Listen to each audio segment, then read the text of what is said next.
leaders, Chairman Gentry and Manager Harper and the mayor and the sheriff and a number of the others who have really done a great job in the first 24 hours since the earthquake struck yesterday afternoon. You know, it's obviously an unusual event. We haven't had a seismic event like this in 114 years in Virginia, 5.8 on the Richter scale, with effects from Canada to Georgia and about everywhere in between because of the nature of the rock formations. It was an incredibly widespread event. I told people I was on the phone. My son in Charlottesville, Eric also has a son there, and a daughter there, and no, son. I'm sorry, I was right the first time. And I was on the phone and talking to him, and from my office, and obviously when he told me he felt the same thing, I realized it was an event much broader than the Richmond area. The tour today was fairly revealing. The damage is more widespread and more significant than the preliminary reports that we had gotten yesterday. The great blessing out of this seems to be that with an event of this proportion on the East Coast, that there were virtually no significant injuries. There's certainly a teacher and a couple of children at the high school were injured during the event yesterday, but overall, because of the great leadership of the superintendent and the principal, that all the evacuation was done orderly. The young people knew what to do, and there were very few reported injuries at this time. It appears, though, that there's going to be a long recovery period for businesses, for homeowners, for the schools and others. Schools are going to be out for about 2 weeks as the structural assessments are made. It's evident going past a number of these houses that have the older brick chimneys that there is damage inside and outside to the houses. The business people gave us their heartbreaking story after talking to the insurance company that they don't seem to have an immediate remedy to recoup what seems to be hundreds of thousands of dollars of damage to inventory and the structure of this building. So this is obviously a time where the people of Virginia and hopefully beyond will need to rally together, the local government, state government, federal government, the churches, the synagogues, the benevolent organizations, to all find ways to be able to help these citizens in need. Now, I know that there's some things that we can do at the state level. Colonel Flaherty and his team were on the scene last night. Department of Emergency Management with Secretary Decker also here yesterday to assist with the immediate operations. Our Secretary of Education, Laura Fornash, has already been in touch with the superintendent to look at alternatives if the school is going to be out of commission or schools out of commission for a while, so that we can get these young people back to class as soon as possible.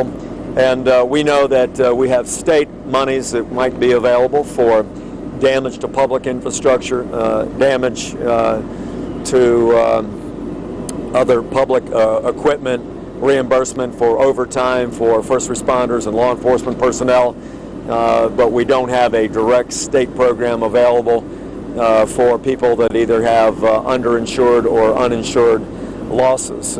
We just announced actually about 3 hours ago in Richmond that we have raised about $1.7 million in a Virginia Disaster Relief Fund that was put in place primarily to help people that were suffering from damage from the tornado outbreak in Virginia back in April. With FEMA not being able to provide the kind of relief that would help the individual businessman and homeowner, we've raised some money privately, and we think we still need more money just to raise the $2 million plus that's going to be required for the April tornado victims, but we want to make that a permanent part of Virginia's response to natural disasters, to fill the gaps where the state or federal other private relief agencies will not have funds available. So I've made the pledge this morning to the people of Louisa and Mineral that we're going to do everything we can at the state level to provide the relief that's necessary, but that there is a process that will have to be gone through over these next weeks and days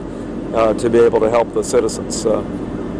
This is a time that I think Virginians and Americans need to do what they do best, something that's a defining quality of our nation, and that is because we are the most generous nation on earth, giving more time, talent, treasure, foreign aid than any other country.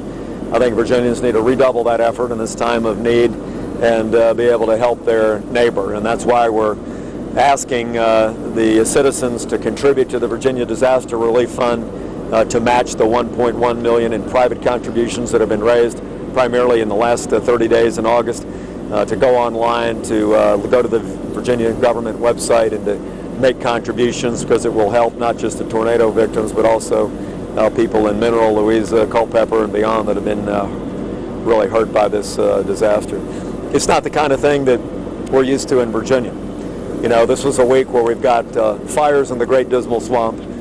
We've got a hurricane approaching from the southeast, and the last thing I think everybody expected at 1:51 p.m. yesterday was an earthquake. But these are the kinds of God-made disasters that we just have to be ready for and prepare for and be ready to react to. And so our pledge from the state is with my law enforcement and cabinet team here behind me that we will do the things that we can do through existing state resources and through creative private resources to help those residents here in the Central Virginia region that are still suffering. I'm delighted that Congressman Cantor is here. This is his district. He literally just arrived back in the United States after leading a mission to Israel.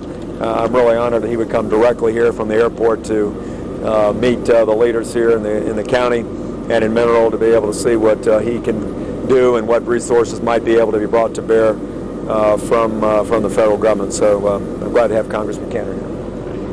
Thank you, Governor. Thank you all for being here as well. The Governor really, I think, said it best when he said it's really a blessing when, after surveying the significant damage at Louisa High School, that no one was seriously injured and there's no reported deaths. I think all of us can take a little bit of a breather, the fact that that is the case with this type of event. It's true, last night about 1:51 p.m. East Coast time, I was in Jerusalem when I heard the news shortly after that that there was an earthquake of 5.8 magnitude, the epicenter of which was in Mineral, Virginia. And then hearing the reports of the widespread evacuations that were occurring along the East Coast, as well as that occurring in the U.S. Capitol. My staff was evacuated there, and there were a lot of questions being asked at that moment. I quickly decided that I had to get home to make sure that I could do anything I could. Obviously, looking at the damage today in the high school, it was significant. I do want to join the Governor in saying that the Louisa County School Board Administration, Dr. Pettit, the school board superintendent, as well as the county supervisors, the town of Mineral, Sheriff Fortune and his law enforcement team, Deputy Lowe, have done a terrific job in addressing this and leading. I asked Dr. Pettit about what it felt like when the earthquake hit and what were the kids doing. She said they were amazingly quiet. They had been through evacuation drills already, just having been in school 2 weeks. But it all seemed to work, and they hustled out of the building, again, without significant injury, with no loss of life. That is the true blessing here. The Governor and I are going to tour the North Anna nuclear plant just after this. Obviously, that's the first thing that crossed my mind when I heard the news of an earthquake, epicenter of which in Louisa, in Mineral, was that, oh my goodness, what about the nuclear power plant? So I am glad to hear and read the reports that what should have happened happened when something like that occurs, and we're going to go and see that.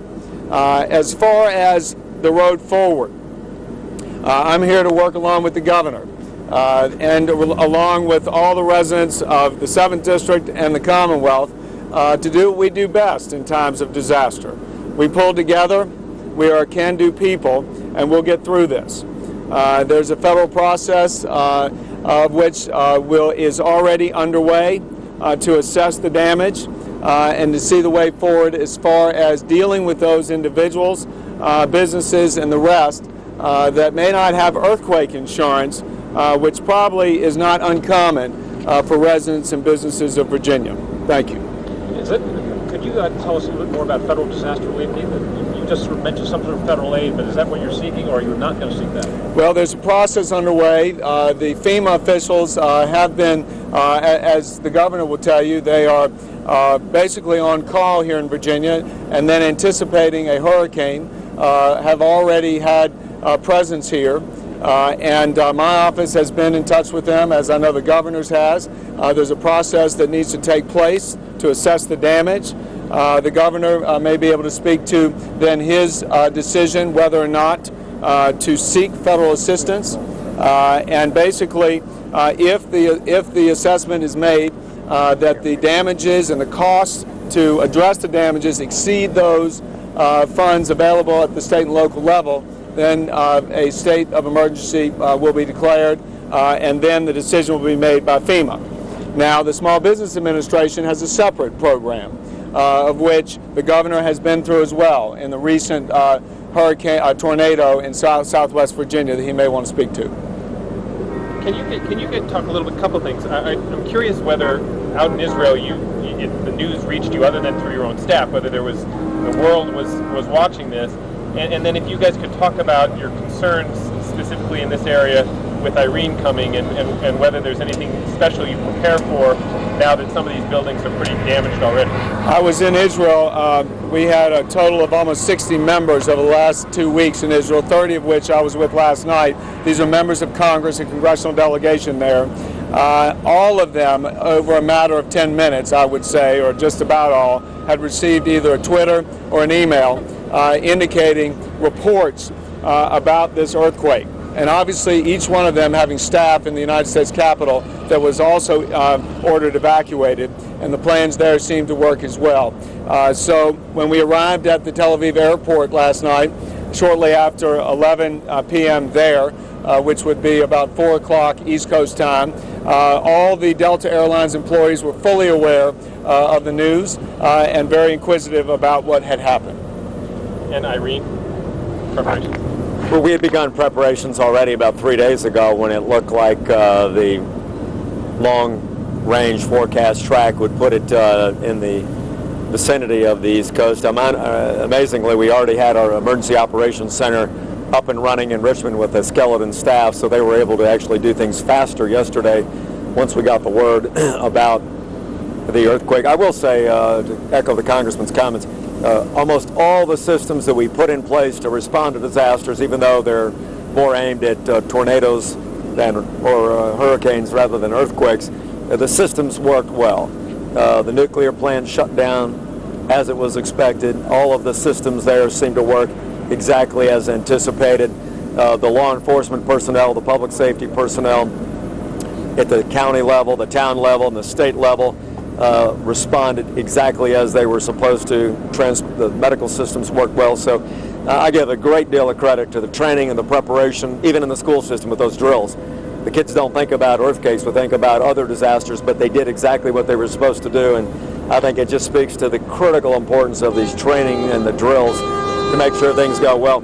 You know, the good news about the hurricane so far is that every one of the subsequent reports seems to indicate a little bit of a slighter tracking to the east, which is good news for Virginia. But we're continuing to plan for the worst, prepare for the worst. But you know, hopefully it will stay east. We have regular briefings with law enforcement, with localities, with state officials, with our legislators, and those are all on track. Governor, talk a little about the balancing act that you're in the middle of here. You've got the hurricane coming our way toward an uncertain landfall, between preparing people adequately and not running away tourists for the last major vacation weekend of the year.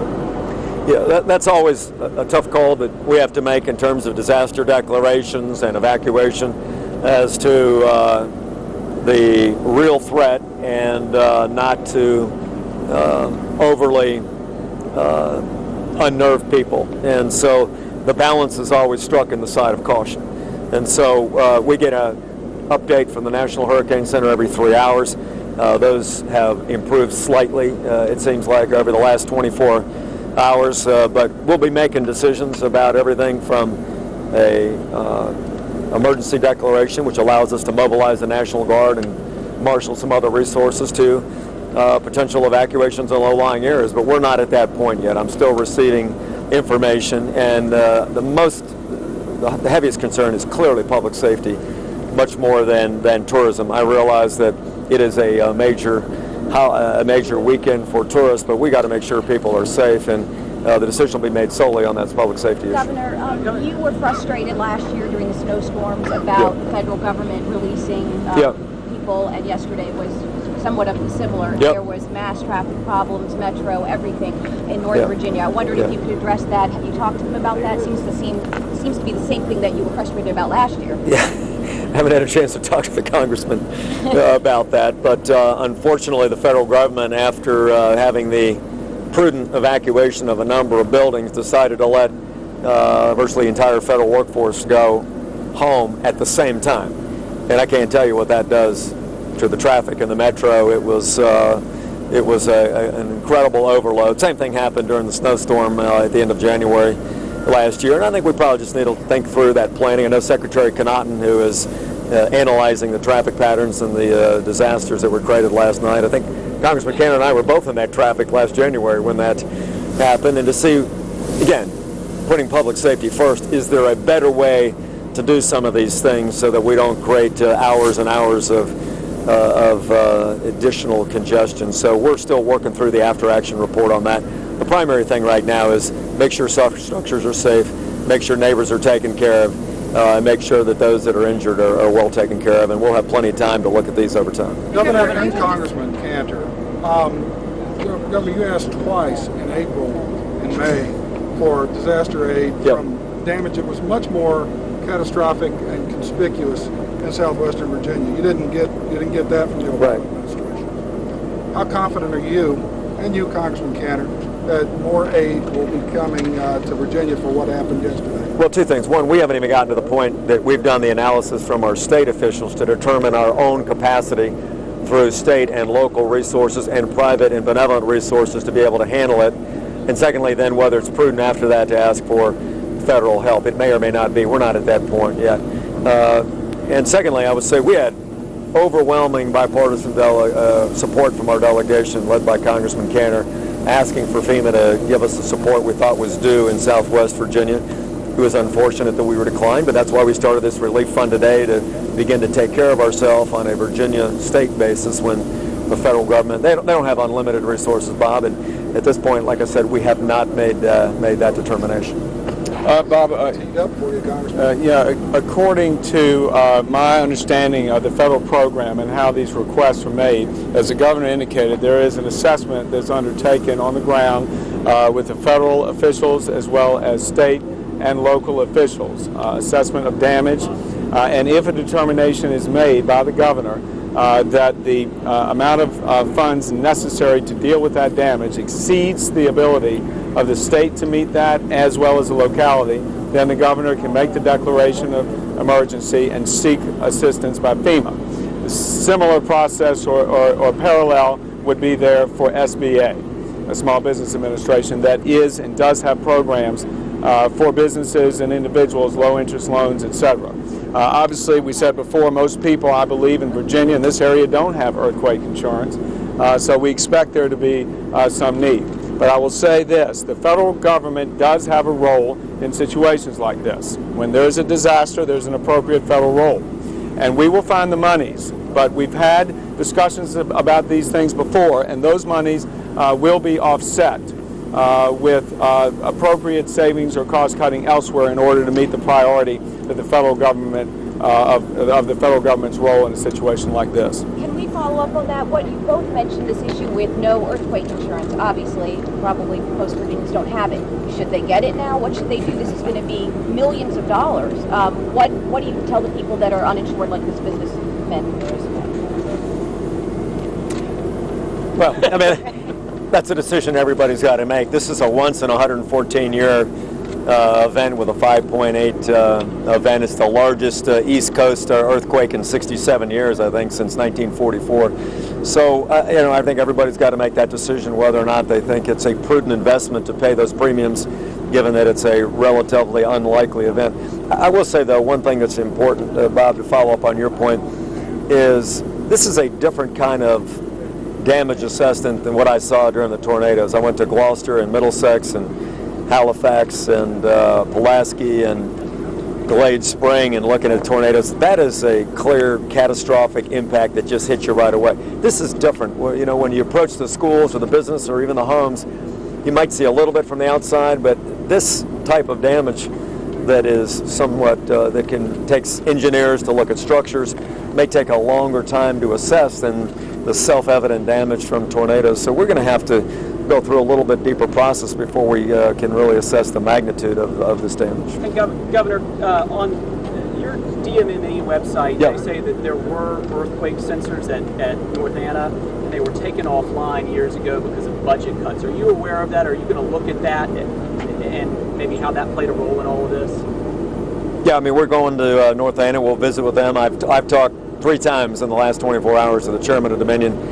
They kept us posted every step of the way on everything going on, and with the exception of a couple off-site generator issues, everything went exactly the way it was supposed to, both there and at the Bear Garden gas plant. They tripped the shutdown systems, worked well, as did other plants around the East Coast, and there's nothing at all that we've seen that's of any concern yet to us or the NRC about how this worked. But we'll ask all those questions and have a good discussion when we go there, so we're fully up to speed. We got one more question, then we got to go.